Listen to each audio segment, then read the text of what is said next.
Hey up, and welcome to Matt's Mindful Meals. Bit of a 3-in-1 this week.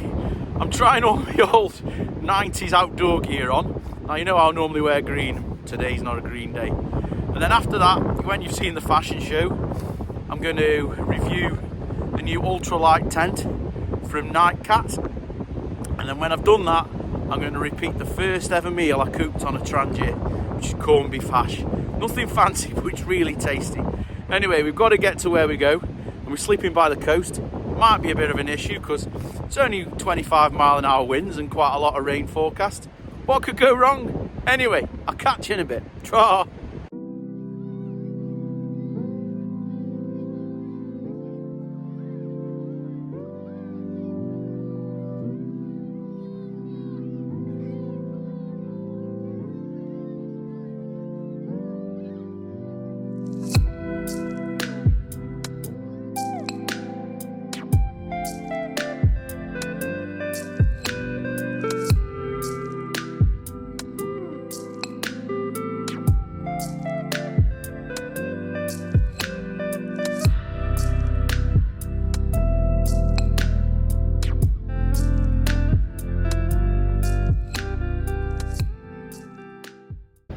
This is where we were going camp, but I don't know if you can hear it, but the wind's just picked right up and there's quite a lot of big heavy storm clouds. So we're going to go to a plan B and we're going to go a bit further inland. So we need to get a move on. Chat to you soon.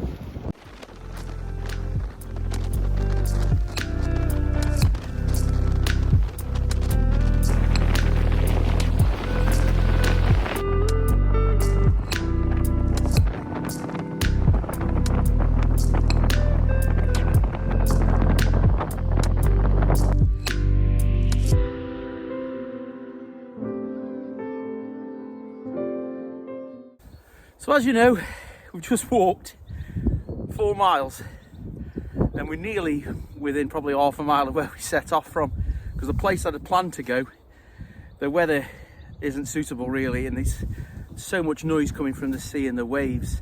We're going to get quite a few more rain showers through the night. So yeah, so as I said earlier on, I'm wearing all of my 90s gear. I was in the shed the other day and I came across this Merripeak, and it's a jacket I bought in the mid-90s, and as you know, I normally wear my green stuff or something that's a bit dark. I'm not massive of one of them stealth campers, but hey, you're not going to get missed in any of this gear. So yeah, this has come from around about the mid-90s. The rucksack's probably about the similar age, the Voyager 90 by Berghaus. Now when I bought that, it was all the rage, the new back strapping system, so it wouldn't make you uncomfortable. But crikey, I don't know how bad the bad ones were, but this is nowhere near as comfy as the Osprey thing I normally use now. But yeah, even down to the underneath here, I've got a low alpine pullover fleece, because pullover fleeces were all the rage in them days. Then you got the ones with the zips that you could double zip into these jackets. But then underneath that, like my first ever technical t-shirt, which is a low alpine dry flow. The worst bit, change the camera angle, the Ron Hill Traxxter trousers with the little stirrups at the bottom. But in those days, I used to wear these red socks called Thorlos. Shocking things they were. Good socks, but you could see them all the time. So you'd see people with like blue and red Ron Hills and then bright red socks sticking out over the top of your boots, because that was all the trend them days. But one of the best things that came out them days was a new material. It wasn't Gore-Tex, because Low Alpine used something called triple point, but these mounting caps, not trendy, but by heck, didn't half keep your head warm. Anyway, that's enough of the retro stuff until I have a bit of a 90s disco a bit later on when we've got everything sorted. So what I'm going to do now is I'm going to get the tent set up that Nightcat sent me. It's their ultralight one. Now, part of me COVID recovery plan is I'm hoping to go to the Lake District in October. My breathing's getting a lot better. It's a bit heavy at the moment because I've been doing quite a little bit of CV while I was doing that long walk. But yeah, I can definitely breathe a lot easier. The fatigue's still there. Probably have to have 2 or 3, sometimes even 4 hours sleep during the day, as well as my full rest at night time. So sometimes I'm sleeping for 15, 16 hours a day. So we're changing up my training starting on Monday. So I'm going to do a little bit more purposeful CV and then a little bit of work and see how that goes. Because at the moment I'm quite asleep more or less after lunch till dinner. Then I'll have my dinner and then I'm more or less go sleep straight away after that. So we need to stop that because I'm sleeping my life away and that's no good. Anyway, I'm going to show you a photograph in a few seconds of the size of this thing when it's all packed up next to a couple of cans of Coke, so you'll know how small it is. But in the meantime, I'm going to get it out and I'm going to start setting it up. So I'll catch you in a second.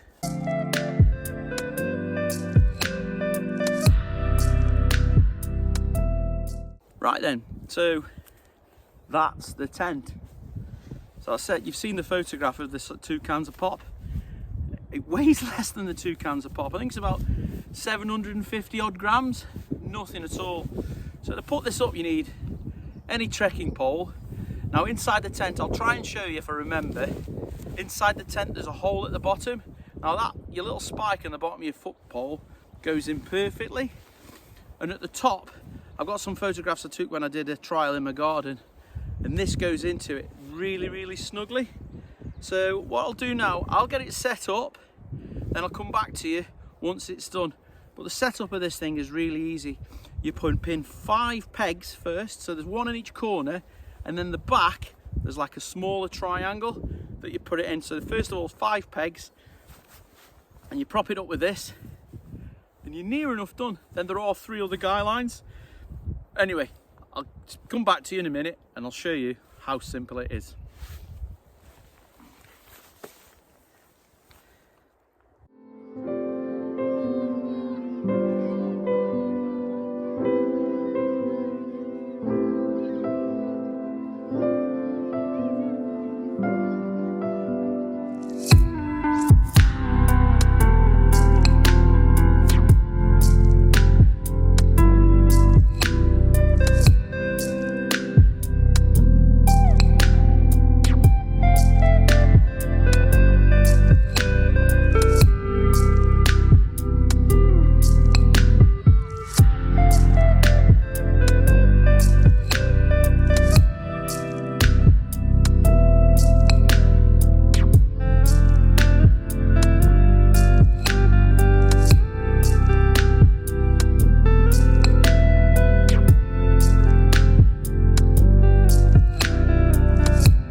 I like to have all of the guy ropes and stuff, well, not the guy ropes, the corner points, 45 degrees to the tent, so it keeps it nice and taut.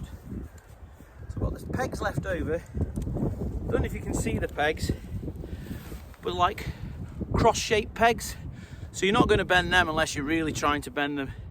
So yeah, I'm impressed with those. Really light alloy as well. You've got a round hole here that the end of your pole goes into, nice and snugly.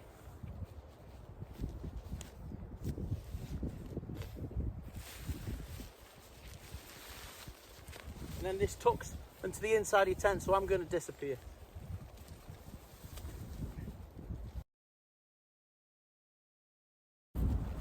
Now we'll see the outer has got webbing straps that go to the same pegs with a hoop on the end. So put the hoops over your pegs, and then they've got an adjuster so you can pull it nice and tight. So I like to get all 4 on, then pull it tight.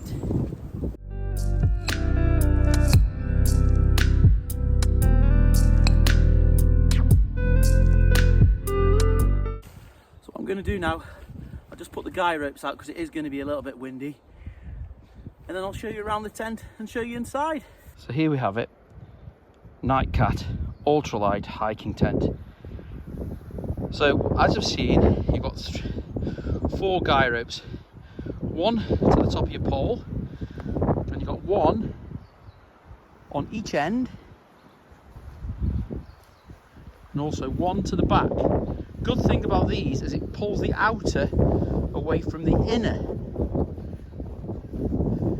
Now remember I was saying you have the tension straps that also go onto the tent pegs. They're easily adjustable by just giving this a little pull. And you can, as you can see, you can get the tent really tight. Another good thing I like is the seams are all taped on the inside, but there's loads of any area where there's going to be some tension, there's extra stitching and extra material, like there you see. So it's going to, and where the guy ropes join the tent, so you've got the extra material there, so it's not going to tear the tent.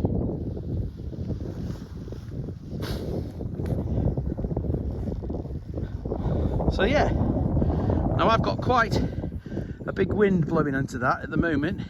We've just measured it and it's 14 knots. So that's the tent in this view. What I would say though is you do need 2 extra pegs if you want to use all the guy lines, and I do, so I've got 2 extra pegs in there. But yeah, cool looking tent. Anyway, what I'll do, I'll get my stuff set up inside so you can have a real opinion of how big it is inside. So I'll chat to you soon. As you can see, we're all set up now. Perfect size for 1 people. It's not big enough for 2 at all. So if you look here, both your front doors come open and they can be pinned back, which is quite cool. Wind's died down a little bit. But what I will show you that I like on this tent is that the tensioners on the guy ropes will glow in the dark, so at night time they'll glow. Inside the tent there's a hook to put your light on. That's one of those lights and pumps. But what I'm really impressed with is underneath here there's a brass eye that you can put the spike of your walking pole in, so that's not going to go anywhere. And if you look, the inner is clipped. It's already pre-clipped, so you don't need to do this. It's done, the inner's clipped to the outer, and it's clipped on a few places. Now that's the one which is to the guy rope, so as I said earlier on, it pulls it away, so that's really good. Now everything seems to be, I can't find anywhere that isn't double stitched, and in some places, particularly up here, there's lots of double stitching, so it's quite reinforced so that your tent pot, your walking pole isn't going to pull through. Inside the bathtub, in the bits where it's actually tied to where you peg it out, it's reinforced again with a little bit more rubber, and even that it's stitched again, and over on top of that double stitching it's taped again. So I'm quite confident that the bathtub is going to be completely waterproof. You've got a small pocket at this end to keep your stuff in. So yeah, overall I think it's going to be perfect for me, and I'm 6 foot tall, and that's the Trekology 80 bed that's in there, and it fits in, and you've got at least 1.5 foot either end. So yeah, I think you could be a giant in this tent. Yeah, I'm happy with it. So I've zipped one of the doors closed, and as you can see, the porch area is big enough to get, well, that's a 65-litre rucksack in, and then my massive pair of flip-flops. But what I'm impressed about is the quality of the zips. Now, you know, sometimes zips snag loads of times. This one,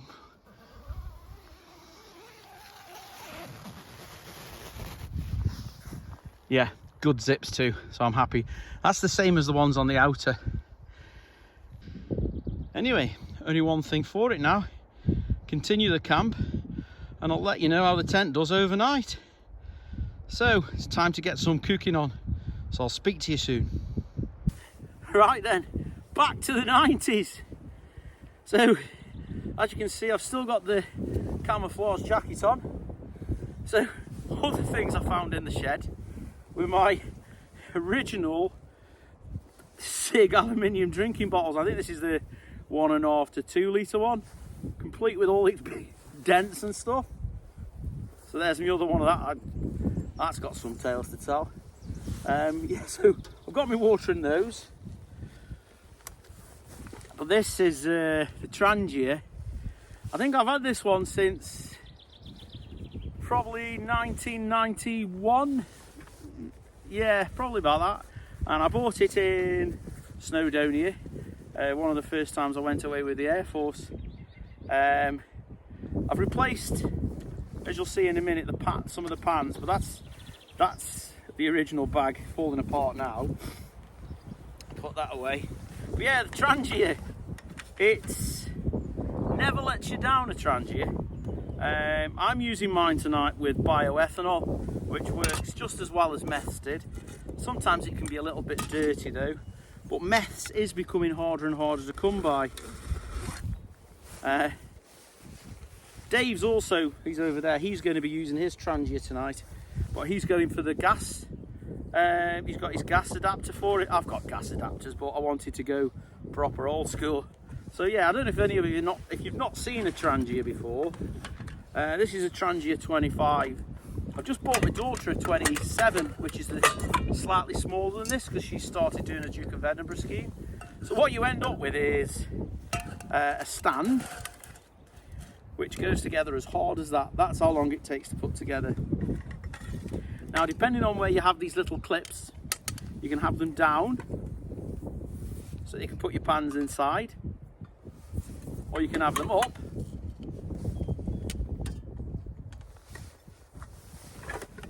so you can put your little frying pan on the top. Now, I know some Puritans will say, oh, that's the newfangled non-stick versions. Now, I'm a little bit of a hoarder, so I haven't thrown my original pans away. Yeah, I've still got those. They're all battered and bruised because they've got best part of 30 years use in them. But then inside here, I've got my little kettle because British, so I drink quite a lot of tea. But this is the original burner that came with this kit. I've replaced the O-rings a couple of times, and I probably need to do it at the moment. It's the original damper, where I've had to buy a new lid, but I can't throw the old lid away because the amount of people and old memories I've got that making drinks for people or going out and we're having meals together, but they're no longer with us anymore, so I can't throw that little lid away. So I've got it in a drawer at home. But yeah, that's as hard as it is to set this up. So what I'm going to do now, I'm going to make myself a cup of tea, have a chat to Dave, and I'll come back when I do my first ever meal that I cooked on a Trangia. Anyway, see you soon. Right then, it's time to get tea on the go. Voice is getting a bit funny because I've been doing some coughing. So let's get the Trangia lit. Remember, sometimes you can't see the flames on these. So the first thing you need to do is get your pan on. Get a bit of oil in there. Not lots and lots because there's quite a lot of fat and oil inside the corned beef, as you'll see when I get it out of the tin. We need to get that oil hot so that the potatoes and the raw onion finish off in there. Now, this is nowhere near as complicated as some of the normal meals I do, because as I say, this is the first meal I ever cooked for myself while I was out camping. So it's well over, well, I think I was probably, might have been younger than 12, I'm not sure. But anyway, so pop this into here, and you'll hear it when it starts to cook. So inside there's just potato that's almost cooked.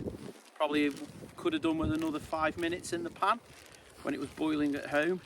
Well, that's just right because you don't want it to go into mash. You want it to be definite chunks of little bits of potato in there. So we'll hear that hissing in a little while.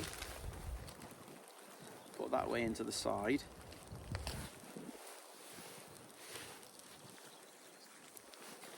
What I need is my utensils.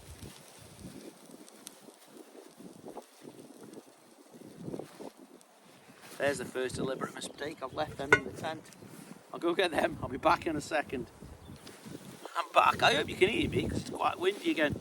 So you can just hear this. It's just starting to hiss. So with your pan holder, just give it a little bit of a stir.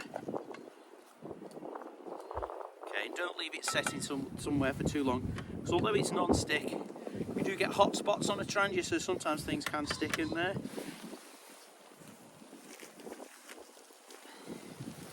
Okay.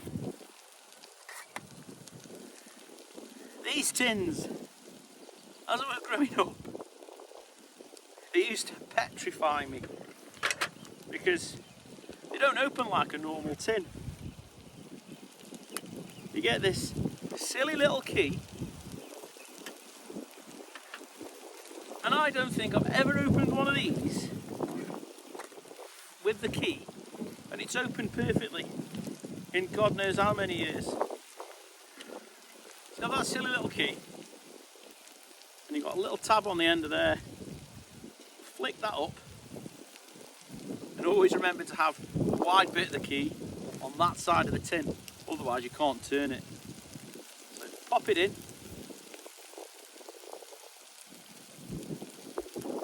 turn it, and you need to try and keep it in a straight line and not go off at too funny an angle, otherwise you'll never get the lid off. But you've got to be really careful because these are sharp as. I can smell these onions cooking already.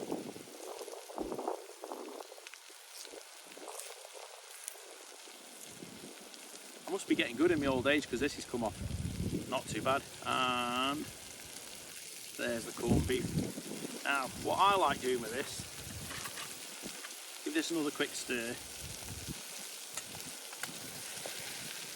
Oh, I'm using a metal spoon, shouldn't be doing that. Naughty me. Get me a wooden spoon. Yep, so that's, as soon as those onions start going a little bit soft, we're on to a winner. So, Swiss Army knives. So using, in fact, this Swiss Army knife, I think I bought this the same time as I bought the Rab jacket that's in there, which is another thing that was from the 90s. It was when I started going out with my wife, Heather. We went away to Snowdonia for the weekend and we both bought a down jacket, and I got the Rab one that was there. Now the feathers in it, the down in it has started to compact. I've washed it in all of the right stuff a few times, but I think the age of it now, the feathers are just breaking down. I did contact Rab to see whether I could get it restuffed, but they were quite reluctant, which is a shame really, because the jacket looks as good as new because I've really looked after it. I look after most of my stuff, well, all of my stuff to be honest. Yeah, so I was a bit disappointed when they said it's not really, they're not really able to restuff it. The thing is, I've got quite a few down jackets, but that one, nothing's ever been as good as it. Anyway, time to get this in. Now I don't want it cutting in to really small chunks, so I like to just take big chunks and just drop them in. Pull it out a little bit more and more big chunks. Now this is not your refined food. This is just comfort food, and it's easy to do while you're out camping. But as I've said, life's too short for sausage and beans in a tin. What I must tell you though is, while I'm sitting here, Dave's cooking a curry from scratch over there, and it smells gorgeous. But hey, this is more about the memories for me, this is. So as I say, big chunks of corned beef going in.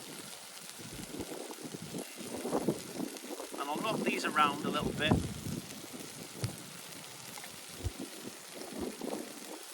Soften them all up.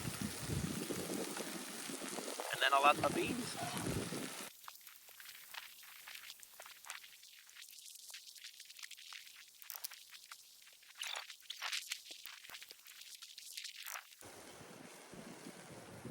can see now that the potatoes and the corned beef have gone soft. Time to add the beans. Now, as I said, growing up, it was always Heinz beans, but now, definite convert to Branston. I think it might have been because you used to be able to get 4 tins for £1 in Lidl or somewhere. But yeah, my taste buds have definitely changed, and I much prefer these. When I was in America, I liked baked beans that much on toast every now and again. That no word of like British baked beans that were in the European aisle in Publix, the supermarket. Every couple of weeks, I'd pay $5 for a tin and have them with this kind of bread that you got from Walmart and have beans on toast. And it was the most expensive beans on toast on earth. So me and my friend Paddy used to have that every now and again. But yeah, it was really worth it. So what we need to do now is to get this stirred in. And as I said, with a Trangia, you do sometimes get hot spots. So you need to make sure you constantly keep it moving. This might be people's idea of a food hell, but as a comfort food, I think it's right up there with shepherd's pie and cottage pie, and I absolutely love it. Anyway, as soon as this starts bubbling, it's done. That's really quick, isn't it? I can see on there it's from start to finish 10 minutes. Give it a little bit of a cheeky taste.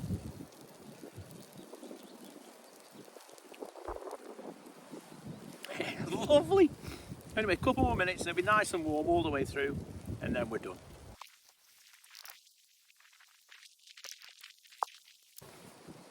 Anyway, I'm going to dish this up, and I'll chat to you soon.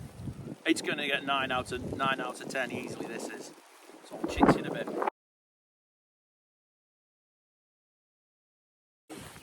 Well, certainly brought some memories back. It was lovely. Dave's just finishing off his curry. So yeah, it definitely 9 out of 10. Far too much though, so I've left at least 2/3 where I can take that home and then put it in a boil in a bag and have it on a camp in well, later on in the year. Anyway, what me and Dave are going to do now is we're going to get some tunes on, 90s tunes for tonight, and enjoy the rest of the night. However, if you hang on till the end of the video, we're going to do breakfast in the morning, but when we do breakfast, we've got a bit of a sauce off. Because there's a company called the Steak Detective, and they're creating some new breakfast sauces. Anyway, they noticed that, obviously I'm in the Air Force, and they make a sauce called Squadron Leader's Breakfast Sauce. So we're going to see if that's as good as normal brown sauce.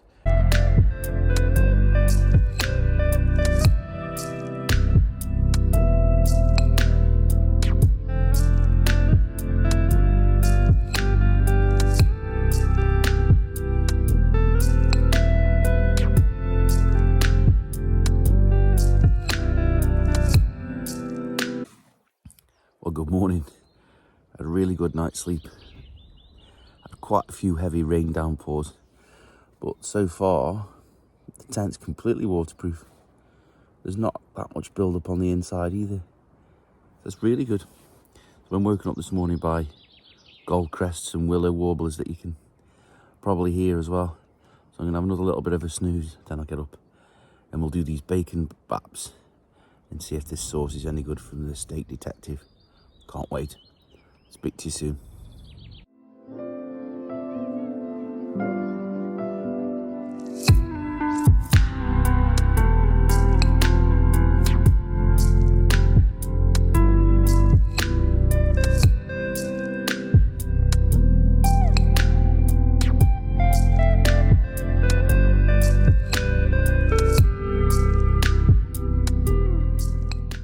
So you see me just put the tent down on the time lapse. My Trangia hasn't even boiled yet. That's how quick it really is. But in the stuff sack that the tent comes in, it's very similar to a dry sack. It's not airproof, so I tried to see if I could use it as a little bit of a pillow, just an experiment last night, but I can't. But it does seem to be waterproof, or at least water repellent. So as you see, slips in plenty big enough so you don't have to pack it away as tight as you've seen it, but then it does compress. But being as I've got to take this out in a little while to get the last bit of the moisture off, but as you see, it's like a normal stuff sack that you just twist down, get any of the extra air out, and it packs down to hardly anything, as you've seen. Anyway, kettle is boiling now, so it's time for my coffee. See for bacon butties in a bit. Ta-ra.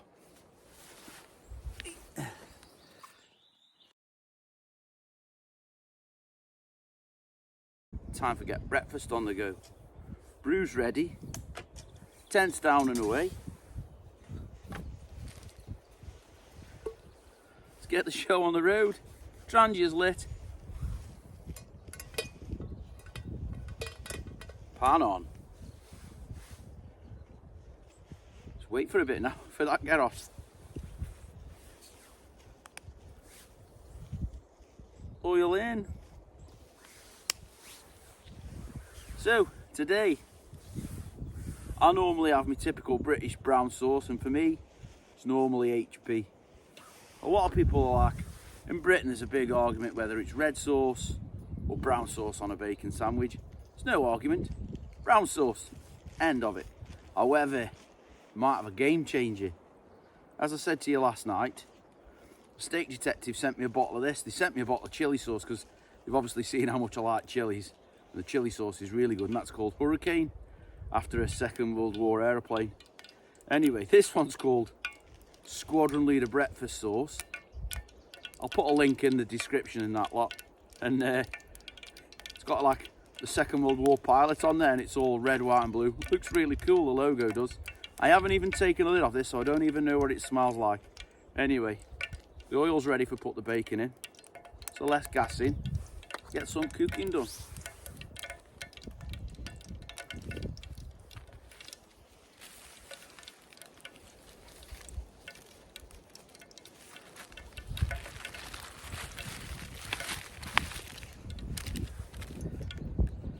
Posh bacon today. None of that smoked stuff. Dry cured.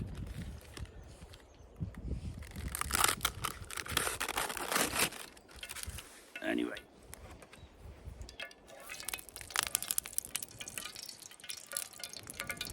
Oh, that's hot enough. Might weld itself to the pan, this.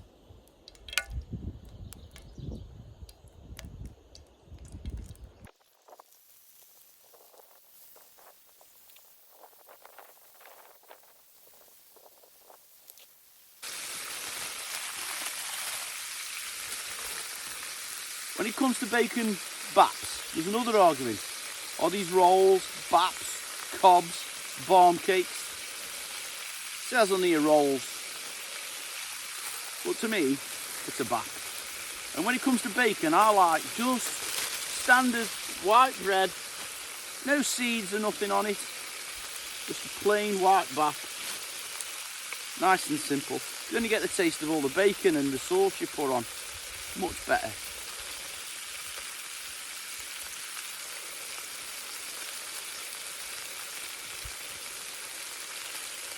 And I'm also not a believer in having butter on these.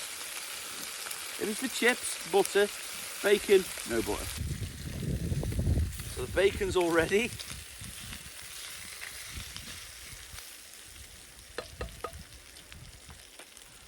Let's get the butties made. And we can put this sauce to the test.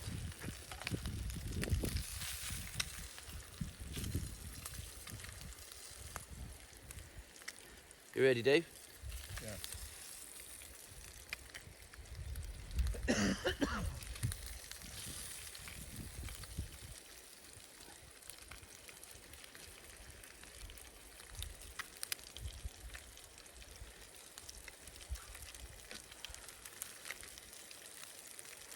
So there's the bacon butties.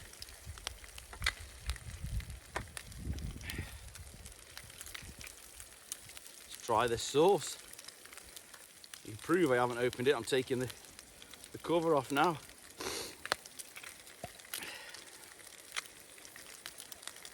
Ooh. Give it a shake.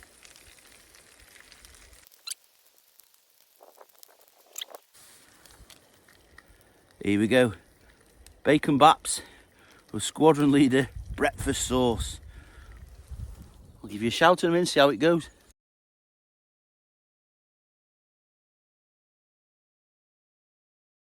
So that's the end of this video for this week, folks. So, two big things that were really good this weekend is that Nightcat Ultralight tent is well worth the money. 150 quid, 750 grams or so, size of a couple of cans of Coke, and it was really sturdy in the night. Winds up to 25 mile an hour and quite a lot of rain. So yeah, I'm really impressed with it. Completely dry. The ground we were sleeping on was really sodden as well, so the bathtub's completely waterproof. So yeah, big confidence in that tent, really good. And the next thing is that sauce. It's fruity and tangy, and it's got quite a lot of chili in it as well. So yeah, you know me, love me chili. So that Squadron leader sauce, brilliant. 90's outdoor gear, not too sure, but anyway, I've had a great time. Dave's had a great time and all. So give us a thumbs up, and if you haven't subscribed yet, subscribe, and you'll see more of this. Well, maybe better ones. Anyway, take care. Ta.